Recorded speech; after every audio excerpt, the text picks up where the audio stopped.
Bonsoir à toutes et à tous. Merci d'être encore avec nous. C'est le programme du soir sur New World Info. Dans le décryptage de l'actualité, on va aller ce soir en France avec cette question. Qu'est-ce qui fait le succès des Gilets jaunes?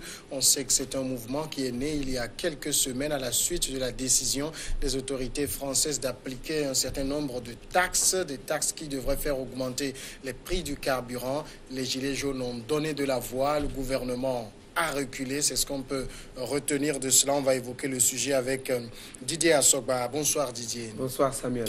D'abord, est-ce que on peut dire que les autorités françaises ont sous-estimé le mouvement des Gilets jaunes?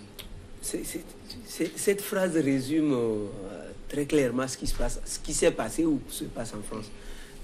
Quand ça a commencé, les autorités françaises qui avaient été élus il y a quelques mois brillamment et qui ont remporté la majorité donc au Parlement également, pensent qu'ils ont l'adhésion de toute la France. Alors qu'on sait que lors de ces élections, il y a eu un grand taux d'abstention également et plein de gens qui ne s'intéressent pas, même pas au domaine politique et à tout ce que font les politiciens. Et là, Emmanuel Macron s'est permis avec son gouvernement et sa majorité de prendre certaines décisions impopulaires, comme on en a l'habitude souvent en Afrique ici. Puisqu'on est là-bas dans une démocratie, ça ne paie pas. Ça ne paie pas les décisions impopulaires. Et il a voulu forcer, il a voulu passer par la force. Aujourd'hui, on voit tout ce que ça donne. C'est parce que au départ, les autorités françaises n'ont pas pris le soin de chercher à voir qui sont ceux qui sont les meneurs de ce mouvement des Gilets jaunes et d'essayer de les convaincre, de parler avec eux, de parvenir à un consensus, à des accords avec eux, ce qui a laissé le mouvement s'implanter et se perdurer dans le temps. Le mouvement même a eu des ralliements pas possibles. Et aujourd'hui, les autorités françaises n'ont pas le choix que de reculer et d'accéder à tout ce que les gilets jaunes demandent. Alors, est-ce qu'on peut aussi dire que si les Gilets jaunes ont eu du succès, c'est parce que le mouvement a été violent? Parce qu'on a vu 2 fois de suite les manifestations sur les Champs-Élysées, il y a eu de la violence pas possible. Vous savez, oui, ça dépend du côté où on se trouve. Les autorités vont parler de la violence. Nous qui voyons de l'extérieur, on peut parler de mouvements violents quelquefois. Mais vous savez, les citoyens, quand ils ont la possibilité d'exprimer un certain nombre de choses, et ils le disent pacifiquement, et que les autorités balayent du revers de la main parce qu'ils ont la force publique et qu'ils peuvent agir énergiquement à chaque fois, oui, personne ne cautionne la violence, mais les citoyens, certaines fois, se trouvent dans l'obligation on ne peut pas faire les omelettes sans casser les œufs. Ils se trouvent certaines fois dans l'obligation d'hausser un peu le ton vis-à-vis du pouvoir public pour que le pouvoir public lui accorde ou leur accorde un certain nombre de leurs droits. Si cette réaction des Gilets jaunes n'avait pas existé, aujourd'hui, toutes les taxes que Emmanuel Macron et son pouvoir ont prévues pour ajouter, à augmenter au prix du carburant, il aurait gardé les taxes et il a même prévu un calendrier d'augmentation et il l'aurait exécuté sans coup férir. Mais aujourd'hui, parce que devant lui, il y a eu des Français qui se sont levés et ont exprimé leur mécontentement parce que déjà leur niveau de vie est laissé à désirer. Ils l'ont exprimé, ils le disaient pacifiquement, personne ne voulait les écouter, mais puisqu'ils ont haussé un peu le ton, l'État a dû reculer devant eux. C'est une bonne leçon également pour les États dans ce cas de situation, que la force, le pouvoir, tout reste entre les mains des citoyens et s'ils décident, ils peuvent l'exercer, ils peuvent l'exprimer, même certaines fois violemment, face aux forces de l'ordre et de sécurité, aux forces de défense et de sécurité. Quoique lourdement armés, ils ne peuvent rien devant un peuple qui reste déterminé. Mais comment est-ce qu'on explique que le mouvement de Gilets jaunes ait pris autant d'ampleur en quelques semaines seulement? Oui, c'est-à-dire que les Français, ou tous ceux qui se sont retrouvés ou se sont reconnus dans ce mouvement Gilets jaunes, ont quelque chose en commun.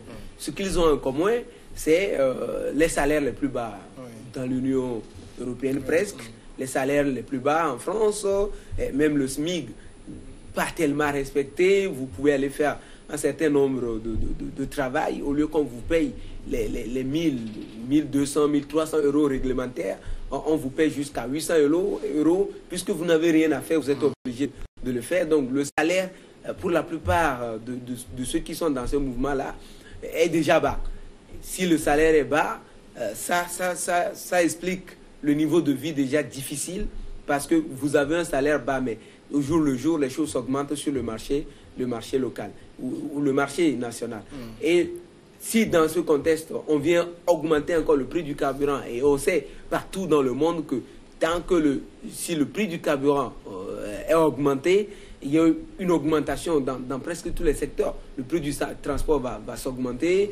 Vous-même, le montant ou le budget que vous déboursez mensuellement pour votre véhicule, vous verrez ce budget s'augmenter. Sur le marché, tous ceux qui utilisent le carburant vont décider de mettre quelques pièces en plus du montant auquel vous avez l'habitude de payer un certain nombre de choses. Et donc, dans ce cas d'espèce, la plupart ou presque la majorité des Français ont un point commun, c'est que c'est la misère, c'est la galère, le niveau de vie difficile. Et là, être là et écouter cette nouvelle, cette augmentation et ne rien faire, c'est se tirer une balle dans le pied. Et ils l'ont exprimé violemment aujourd'hui. Ils ont gain de cause. Les autorités doivent... Et lors, ils ont peut-être eu l'occasion également, lors de ce mouvement, de poser un certain nombre de revendications portant sur les salaires et des réformes qui devraient permettre d'améliorer le niveau de vie, d'améliorer la situation sociale en France. Et c'est ça qui a constitué véritablement le succès. L'autre élément qui a contribué au succès de ce mouvement, c'est qu'il n'y a pas eu de leader.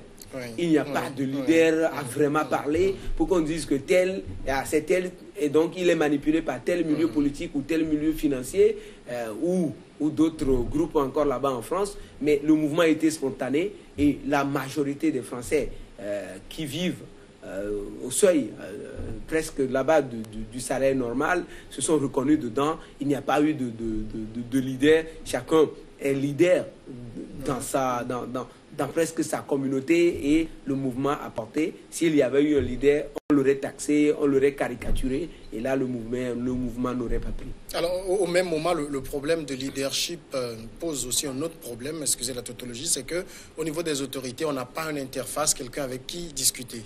Oui, et là, il y a eu des concertations entre les Gilets jaunes pour déléguer un certain nombre de personnes en qui ils ont confiance pour discuter avec les autorités. Et les mouvements du genre, c'est toujours comme ça, portés par la société civile certaines fois, ou par des citoyens qui ont de la carrure, qui ont de la personnalité. Et lorsqu'il s'agit pour l'État de venir en parler ou discuter avec eux, l'État trouvera forcément des interlocuteurs qui expriment au mieux le désir ou la volonté de ceux qui manifestent donc dans ce cadre-là des Gilets jaunes. On a vu que il y a en quelques jours seulement en France, il y a eu cette initiative-là portant à recueillir toutes les revendications des Gilets jaunes partout en France. Et ça a permis à ceux qui commencent par devenir les vrais leaders donc de ce mouvement d'établir la liste des revendications à soumettre aux autorités. Et donc les mouvements qui naissent comme ça réussissent parce qu'il n'y a pas quelqu'un qui parle de lui, de son leadership ou qui impose quoi que ce soit aux autres. Ça peut, après, quand le mouvement a pris aujourd'hui, on peut chercher à avoir un porte-parole ou un coordonnateur, pas forcément un président ou tout ça, un porte-parole, un coordonnateur qui essaiera de bien lister les revendications de tous les Gilets jaunes à travers la France et les soumettre aux autorités pour conduite à tenir. Alors, sur les taxes même qu'avaient décidé les autorités françaises, on s'imagine que ce n'étaient pas des taxes décidées sur un coup de tête. Aujourd'hui, c'est vrai, les autorités ont essayé de reculer, mais est-ce que les raisons qui justifiaient ces taxes-là ne sont toujours pas là? Non. Est-ce que l'explication donnée par rapport à la volonté ou à la décision d'instaurer ces taxes-là avait reçu l'assentiment de tous les Français? Je ne crois pas. Les autorités, ils ont cette manie-là de venir parler au nom, certaines fois, du peuple, de la population, sans pour autant consulter la population et savoir ce qu'elle veut. Ce qu'il arrive souvent, c'est que des gens dans leur bureau examine surtout les financiers, examine un certain nombre de paramètres, et après il décide, il propose au chef d'État ou du gouvernement des mesures qui à la longue se révèlent impopulaires. Cette mesure-là, oui, ils l'ont bien expliqué. Macron en a bien parlé, au Parlement ils l'ont bien expliqué, les députés de la majorité, les ministres, oui. Mais aujourd'hui, on se rend compte que dans l'application, c'est une mesure impopulaire. Parce qu'ils ont pris le temps de consulter un nombre important, où il aurait pu même demander, le président français Emmanuel Macron aurait pu simplement procéder par l'entremise de ses députés. Il a la majorité, il demande aux députés de faire juste un petit tour des circonscriptions électorales pour voir si une telle mesure pourrait facilement passer au sein de la population. Mais il n'a pas procédé ainsi. Ils ont des instituts de sondage, ils n'ont pas cherché à comprendre, mais il a décidé d'y aller parce qu'il pense qu'il est toujours populaire en France. Et je pense qu'il doit sortir cette idée-là de la tête. L'euphorie de la victoire à l'issue du mandat de François Hollande s'est déjà passé. Aujourd'hui, il va falloir véritablement travailler dans l'intérêt des Français, avec la volonté des Français. Et je pense que, oui, il a peut-être envie de renflouer les caisses de l'État français, mais à quoi ça sert de renflouer les caisses de l'État si les citoyens continuent d'avoir faim et ploient toujours sous le poids de la misère? Mais avec ce recul de l'exécutif, c'est l'idée même d'un Emmanuel Macron réformateur à tout prix, parce qu'il avait même eu cette phrase « Les Français sont des Gaulois réfractaires aux réformes ». Lui, il avait porté volontiers l'habit d'un réformateur. Ça prend un coup là. Oui, ça prend un coup. De toute façon, il ne peut pas diriger la France comme il l'entend ou comme il fait souvent ses songes sur son lit tout seul. Mais quand il vient, il sort de ses rêves, de ses idées, de ses volontés, il vient devant les Français, il y a une toute autre réalité. Et là, il doit en tenir compte. Il peut faire certaines réformes, mais ce n'est pas toutes les réformes qu'il pourra mener à la tête de la France, où on sait que c'est un financier, c'est quelqu'un qui a pendant longtemps travaillé dans des institutions financières, oui, mais ça ne suffit pas pour gérer un pays. Un pays, c'est en même temps finance, c'est en même temps société, c'est en même temps le social, c'est en même temps la pauvreté qui pointe le nez, c'est en même temps les manifestations, et ça demande beaucoup de choses. Ça demande beaucoup de choses. Il faut prendre le temps d'expliquer les réformes qu'on veut bien mener à ses citoyens. Et là, s'ils comprennent les réformes et leurs opportunités, il n'y aurait pas ce désaveu-là. Mais je suis fondamentalement convaincu qu'il n'y a pas eu assez de communication, assez d'explications par rapport à cette réforme. On est dans une démocratie, on est en France, où il y a tellement de cette armada médiatique et tout. Mais il n'y a pas eu suffisamment de communication pour expliquer aux citoyens français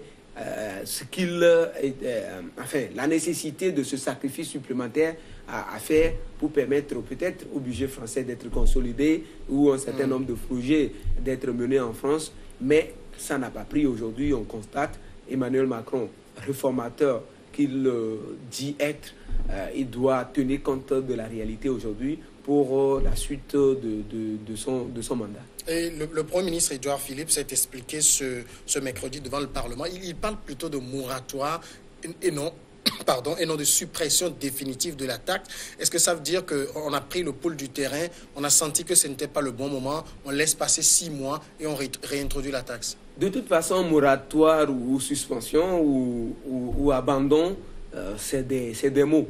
C'est des mots, c'est des Français, on les connaît avec leur diplomatie et tout. Mais aujourd'hui, est-ce que le pouvoir tel qu'il est actuellement, désavoué, et d'abord, on sait déjà, il y a eu des manifestations en France par rapport à une autre mesure que Emmanuel Macron voulait prendre, la loi sur du travail.